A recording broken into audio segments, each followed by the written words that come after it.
Dunia telah menyaksikan bagaimana mesin perang Amerika Serikat telah berhasil menghancurkan rezim-rezim kuat di Timur Tengah dalam waktu yang cukup singkat.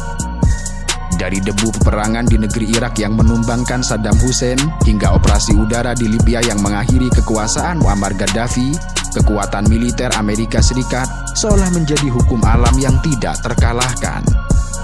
Tetapi, di tengah peta kawasan yang terus berubah dan dominasi global yang tampak tak tertandingi, Iran menjadi satu titik geografis yang tetap berdiri dengan kokoh, seolah menantang setiap logika penaklukan konvensional.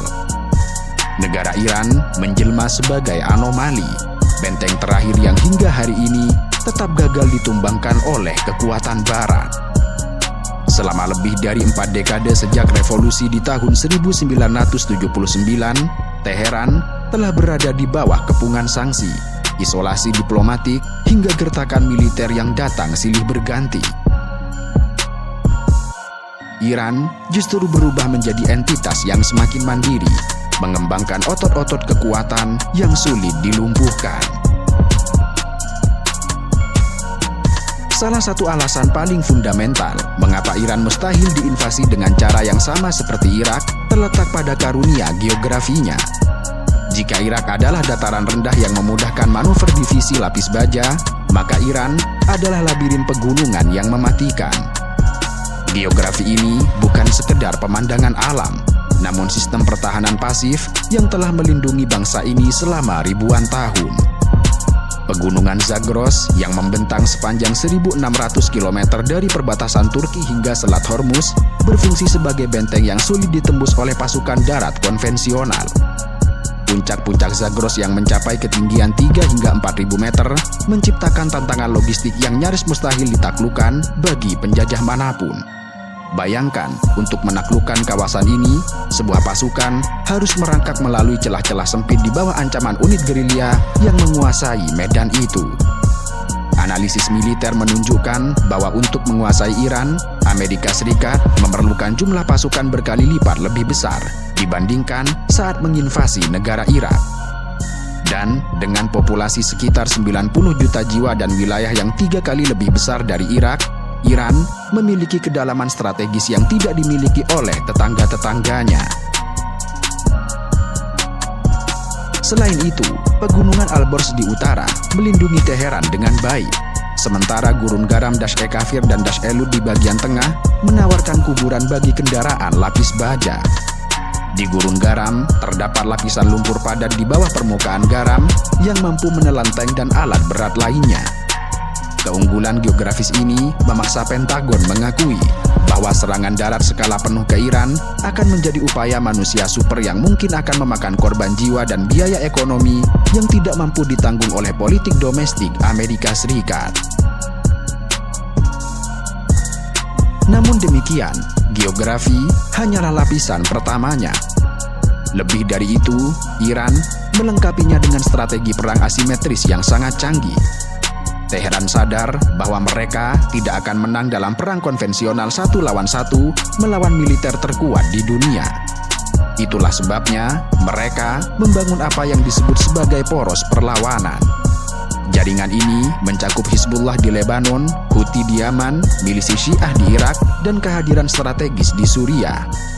Strategi ini menciptakan efek gentar yang unik, bahwa menyerang Iran berarti memicu kebakaran besar di seluruh Timur Tengah. Houthi dapat menutup Laut Merah, Hizbullah dapat meluncurkan ribuan rudal ke Israel, dan kepentingan Amerika Serikat di Irak akan menjadi sasaran empuk.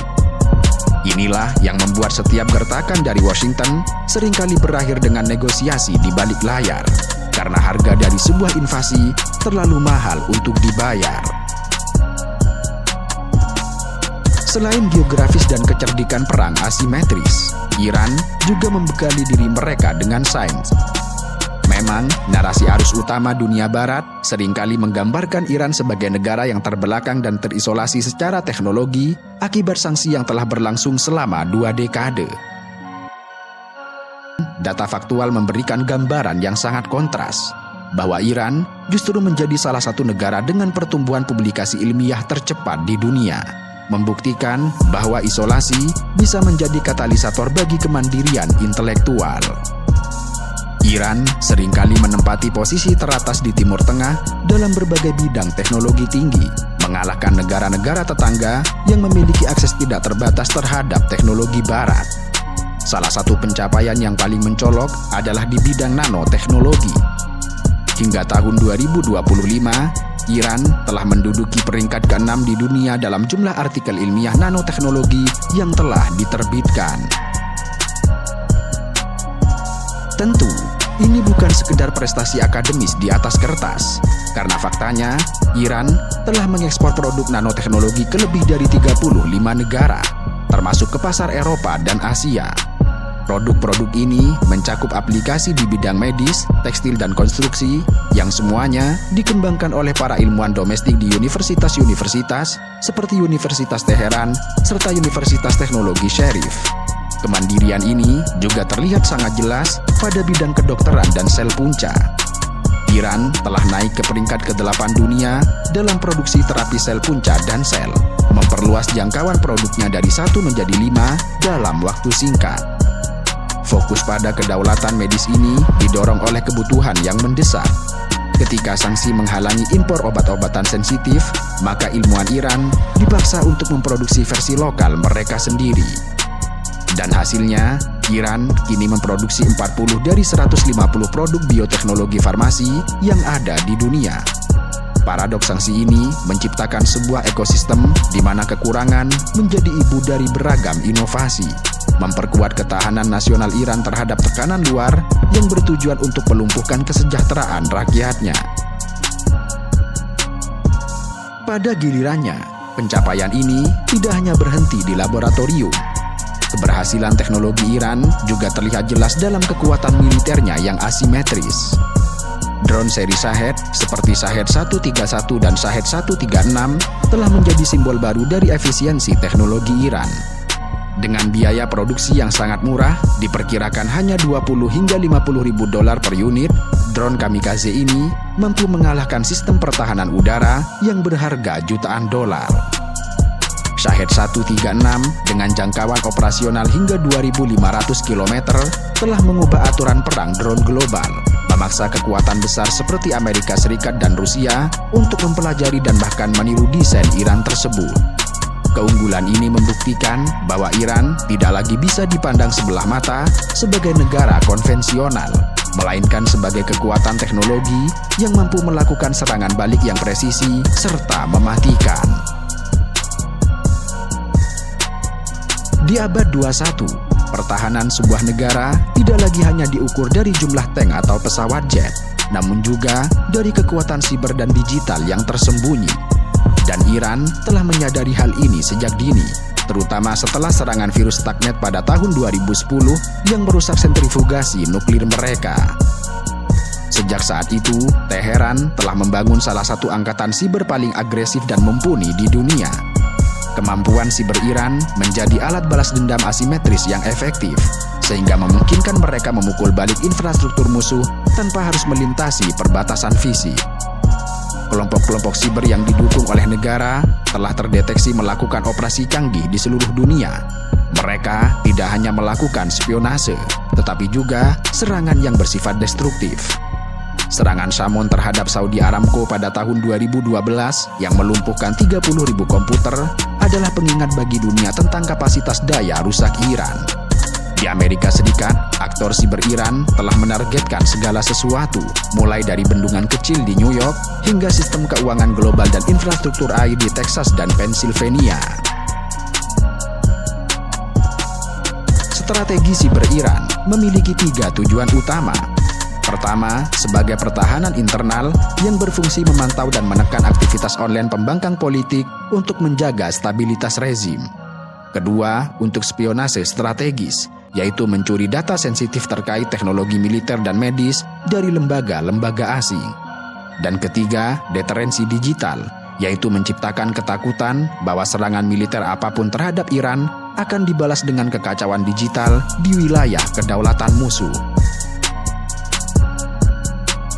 Kekuatan siber ini memberikan Iran kemampuan untuk memproyeksikan kekuatan jauh melampaui wilayah geografisnya. Di bawah arahan Dewan Tertinggi Ruang Siber dan unit-unit khusus dalam IRGC, Iran terus mengembangkan teknik-teknik baru, termasuk penggunaan kecerdasan buatan untuk serangan phishing yang lebih meyakinkan, serta kampanye disinformasi untuk menabur ketidakpercayaan di masyarakat lawan. Bagi Pentagon, ancaman siber ini adalah variabel yang sulit dihitung secara matematis, namun sangat nyata dampaknya terhadap keamanan nasional Amerika Serikat.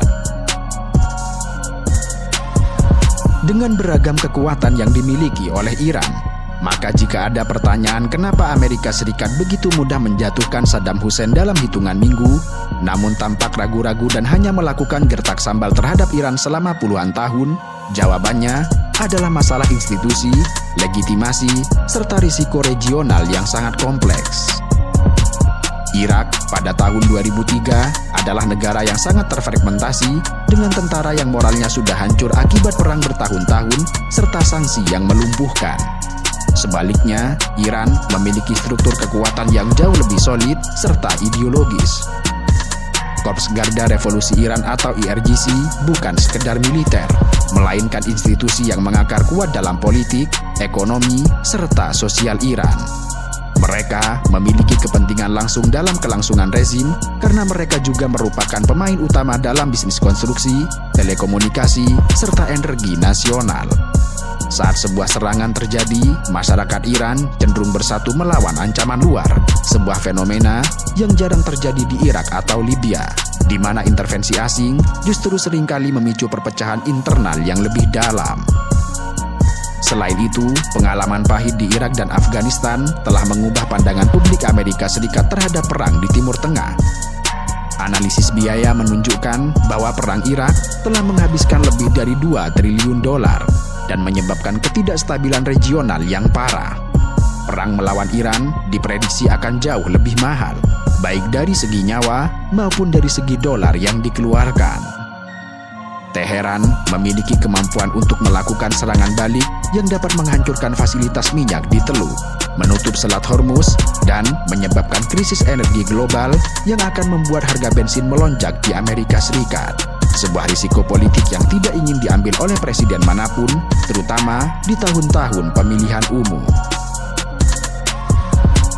Operasi Midnight Hammer pada Juli 2025, di mana militer Amerika Serikat melakukan serangan terbatas terhadap fasilitas nuklir Iran di Fordow, Natan, dan Isfahan, memberikan gambaran nyata tentang dinamika ini. Meskipun serangan tersebut berhasil memberikan kerusakan fisik, namun Iran merespon dengan serangan balasan ke pangkalan udara Al-Udeid di Qatar sebagai unjuk kekuatan. Dan menariknya, kedua belah pihak kemudian memilih untuk menahan diri. Iran tidak menggunakan semua kartunya karena menyadari resiko perang total. Sementara Amerika Serikat menyadari bahwa serangan udara saja tidak akan pernah cukup untuk menumbangkan rezim Teheran. Keseimbangan teror inilah yang menjaga Iran tetap tegak berdiri sebagai negara terakhir yang tidak bisa ditumbangkan. Namun, meskipun Iran telah menunjukkan ketahanan yang luar biasa selama puluhan tahun, tantangan yang dihadapi di masa depan tidaklah ringan.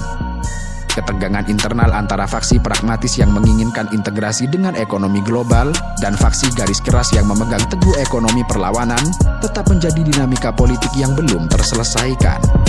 Selain itu, suksesi kepemimpinan tertinggi dan tekanan dari generasi muda yang menginginkan perubahan sosial dan ekonomi yang lebih besar merupakan faktor-faktor yang dapat mempengaruhi stabilitas jangka panjang. Kendati demikian, dari sudut pandang geopolitik luar, Iran telah berhasil memosisikan dirinya sebagai entitas yang terlalu besar untuk dibiarkan hancur. Kehancuran Iran tidak akan membawa demokrasi instan seperti yang pernah diimpikan oleh para pendukung intervensi di Washington. Sebaliknya, hal itu kemungkinan besar akan memicu krisis pengungsi massal, perang saudara yang brutal, dan kekosongan kekuasaan yang akan diisi oleh faksi-faksi milisi bersenjata yang lebih brutal. Apalagi dengan keterlibatan Cina dan Rusia sebagai mitra strategis, Iran memiliki jaring pengaman internasional yang tidak dimiliki oleh Irak di bawah Saddam Hussein atau Libya di bawah Muammar Gaddafi. Jadi, Iran tetap berdiri bukan hanya karena kekuatan militernya, namun juga karena kemampuan adaptasinya yang luar biasa terhadap kesulitan. Dari mengembangkan drone tercanggih dengan komponen murah, hingga membangun ekosistem ilmiah yang menduduki peringkat atas dunia, Iran telah membuktikan bahwa kedaulatan sejati lahir dari kemandirian pikiran serta tekad.